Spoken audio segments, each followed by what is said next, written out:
In this lesson, we'll learn about Illustrator's welcome screen. Alright, so in the previous lesson, we just finished up walking through sort of a mini tutorial and really just introducing you to a lot of the basic tools and techniques in Illustrator. Now, if we moved a little bit fast for you, don't worry, we're going to actually back up now and then walk through each one of those eventually in detail. So let's just back up all the way to the welcome screen where we started that little tutorial.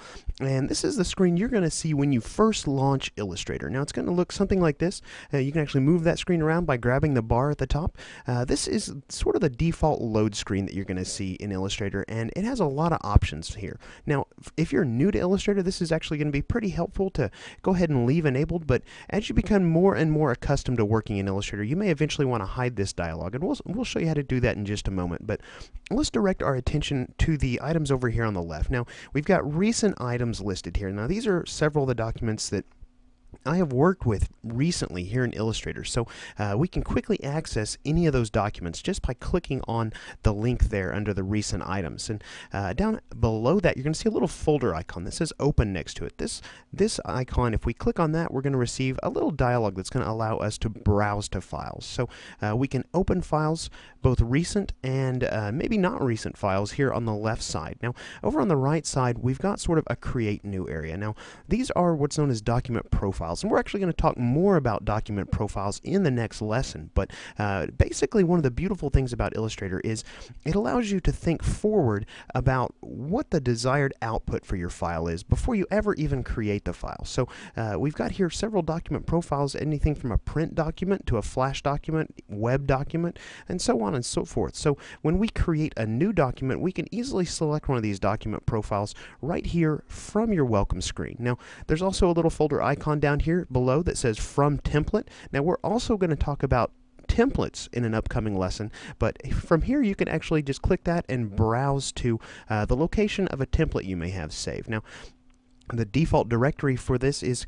going to nest you somewhere deep within the Creative Suite 5 install directories into a Cool Extras folder where there's several several example templates that have been saved. So let me just go ahead and cancel this dialog out. Let's look down here at the bottom. There's several links here, and let's go ahead and talk through some of these. Now, there are 3 links here: Getting Started, New Features, and Resources, all with these little paper icons next to them.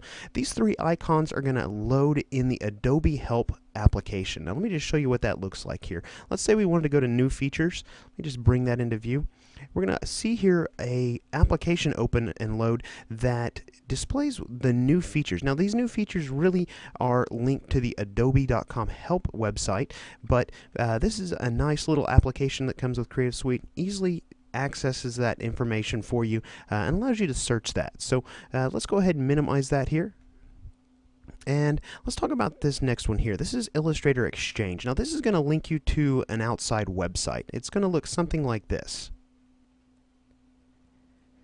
Alright, so the Adobe Exchange is basically a web-based location where you can go and you can download additional content and plugins for your Creative Suite application. So it's going to send you to this web page here. If you're looking for additional content for Illustrator, you can just scroll down and choose Illustrator right here, and you'll be able to browse a lot of additional content that doesn't come as default content with Illustrator, but you can download for free and add to your program. So let me just go ahead and minimize this here. And let's talk about this last thing over on the right here. This is for Creative Suite Live, or Adobe CS Live. This is actually a subscription-based service that's new with CS5.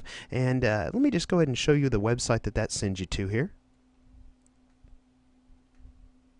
Now, like I said, CS Live is a subscription-based service, but it allows you to have access to several web-based tools and applications to help with your workflow. If you want to go ahead and go to this and read about it, there's a lot of good stuff here, a lot of things that you could really benefit from. So I'm going to go ahead and minimize this. We're not going to get too deep into those right now. Let's talk about how we can hide this dialog or get rid of it. We can obviously just close it by clicking on the X in the corner, but there's also a little box down here at the bottom that says Don't Show Again. Now, after you've seen this welcome screen several times, you may get to the point where you know exactly where you're going in Illustrator. You don't need to see this. So we can easily just go ahead and click that little checkbox and then close this window out. And now when we launch Illustrator again, we're not going to see that welcome screen. Now, for some reason, you may actually want to bring that welcome screen back. If you ever need to do that, just come up here to your Help drop-down menu and look for the welcome screen option. That'll bring that welcome screen right back up on your screen here, and maybe you decided you do want to see that when you launch Illustrator. Then you can just come back down here and uncheck that little box, and the welcome screen will come back each and every time you launch Illustrator. So this is the welcome screen in Illustrator CS5. A lot of tools here, a lot of really good stuff. In the next lesson, we're going to pick up where we're leaving off here and talk about creating and opening documents.